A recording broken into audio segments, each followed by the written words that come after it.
വയനാട് അതിർത്തിയായ തമിഴ്നാട്ടിലെ പന്തല്ലൂരിൽ ജനവാസ കേന്ദ്രത്തിലിറങ്ങിയ കാട്ടാനെ തുരത്താനെത്തിയ വനപാലക സംഘത്തിന്റെ വാഹനത്തിന് നേരെ പാഞ്ഞെടുത്ത് കൊമ്പൻ. ആന വനപാലകരുടെ വാഹനത്തിന്റെ ഗ്ലാസുകൾ തകർക്കുകയും വാഹനം കുത്തിമറിച്ചിടുകയുമായിരുന്നു.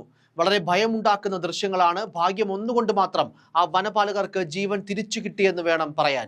ആദ്യം ആ ദൃശ്യങ്ങളൊന്ന് കണ്ടുവരാം.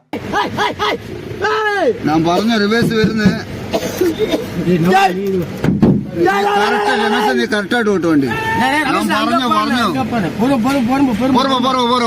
சைலண்டா போடுங்க. பொறுமையா இது பண்ணுங்க.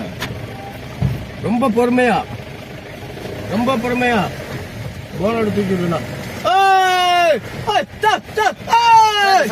கிளாஸ் ஏற்றா உள்ளேட்டா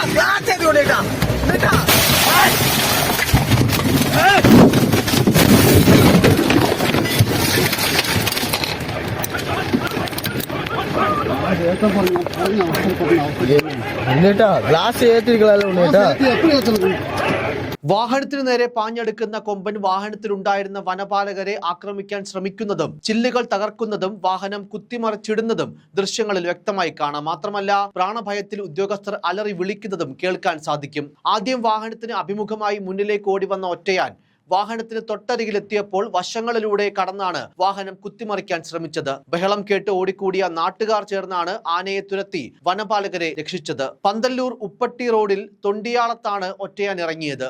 റോഡിൽ നിന്ന ആന വനംവകുപ്പ് വാഹനത്തിന് നേരെ പാഞ്ഞെടുത്ത് ജീപ്പ് കുത്തിമറിച്ചിടുകയായിരുന്നു.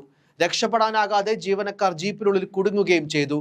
നാട്ടുകാർ ബഹളം വെച്ച് ആനയെ തുരത്തിയതാണ് രക്ഷയായത്. പിന്നീട് ചുറ്റുമുള്ളവർ വാഹനം ഉയർത്തി വനം വകുപ്പ് ജീവനക്കാരെ രക്ഷപ്പെടുത്തുകയായിരുന്നു. നെല്ലാക്കോട്ടയിൽ ഇതിനകം 4 വാഹനങ്ങൾ ആക്രമിച്ച ആന കഴിഞ്ഞയാഴ്ച ചേരമ്പാടിയിൽ വനം വകുപ്പിന്റെ വാഹനവും ആക്രമിക്കുകയായിരുന്നു.